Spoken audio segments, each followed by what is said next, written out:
સુરતના ચર્ચારિત 1500 કરોડથી વધુના સાયબર ફ્રોડ અને બેંક એકાઉન્ટ ભાડે આપવાના કૌભાંડમાં ઉધના એસઆઈટીને મોટી સફળતા મળી છે.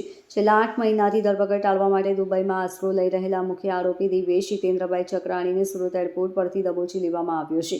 આરોપી વિરુદ્ધ અગાઉ લુકઆઉટ નોટિસ જાહેર કરવામાં આવી હતી, જેના આધારે તે શારજાહથી સુરત પરત ફરતા સુરત એરપોર્ટ પર ઝડપાઈ ગયો હતો. આ કૌભાંડમાં આરોપીઓની કામ કરવાની પદ્ધતિ અત્યંત વ્યવસ્થિત અને ગુનાહિત કાવતરાથી ભરેલી હતી. આરોપીઓ આર્થિક રીતે નબળા અથવા સામાન્ય નાગરિકોને રૂપિયાની લાલચ આપી હતી. આ લોકો પાસેથી તેમના અસલ પાન કાર્ડ અને આધાર કાર્ડ મેળવી લેવામાં આવતા હતા. દસ્તાવેજોના આધારે ખોટી દુકાનો કે વ્યવસાયના સેટઅપ બતાવીને બેંકોમાં કરંટ એકાઉન્ટ ખોલવામાં આવતા હતા.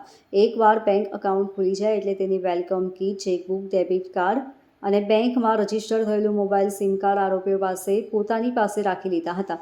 આ એકાઉન્ટના યુઝર નેમ અને પાસવર્ડ બદલીને ખોટા ઇલેક્ટ્રોનિક દસ્તાવેજો ઊભા કરી આ સંપૂર્ણ કિટ્સ સાયબર ફ્રોડ આચરતી આંતરરાષ્ટ્રીય ચાઇનીઝ ગેંગને ઊંચા કમિશનથી વેચી દેવામાં આવતી હતી. આ સમગ્ર કૌભાંડનો પર્દાફાશ 21/મે/2025ના રોજ ઉધના વિસ્તારમાં વાહન ચેકિંગ દરમિયાન થયો હતો. એક શંકાસ્પદ એક્ટિવા ચાલકની પૂછપરછમાં બેંક એકાઉન્ટનો મોટો ખેલ સામે આવ્યો હતો.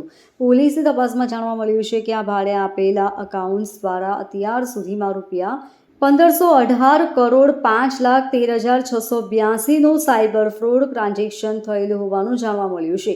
આ નાણાં ઇન્ટરનેશનલ ગેંગ દ્વારા વિવિધ સાયબર ગુનાઓ આચરીને એકાઉન્ટ્સમાં ટ્રાન્સફર કરવામાં આવ્યા હતા. ગયા મહિનામાં એક ક્રિપ્ટોકરન્સીના ફ્રોડનો ગુનો સામે આવેલ હતો, જેમાં ફરિયાદી પાસેથી કુલ 12,20,000નું ક્રિપ્ટોકરન્સીમાં રોકાણ કરાવી એમની સાથે એક છેતરપિંડી આચરવામાં આવેલ હતી.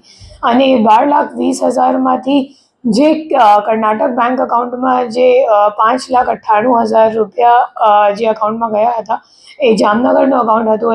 અને જે એકાઉન્ટ હોલ્ડર છે એમનું નામ છે તેજસ સંઘવી, અને એ જાતે એક શેર બ્રોકર છે.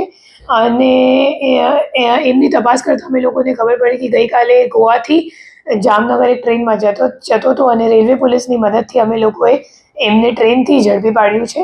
અને હવે આ દિશામાં આગળ તપાસ ચાલુ છે.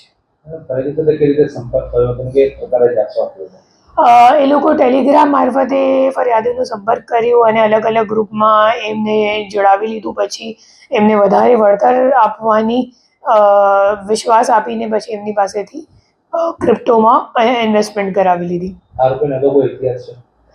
અગાઉ કોઈ ઇતિહાસ નથી, પણ આરોપીના 2 એકાઉન્ટ છે ટોટલ. એક કર્ણાટક બેંકમાં છે, એક ઇન્ડિયન ઓવરસીઝ બેંકમાં છે, અને બંને એકાઉન્ટમાં ફ્રોડના પૈસા આવેલા છે. એકમાં 5,98,000 અને બીજામાં 5 લાખ, અને બંનેમાંથી 5 લાખ રૂપિયા ચેક મારફતે વિડ્રો પણ થઈ ચૂક્યા છે. અને જે વિડ્રો કરનાર નાસ્તો ફરતો આરોપી છે એમને ઓળખવાળો જ છે. તો આ દિશામાં હાલ પોલીસ તપાસ કરે છે.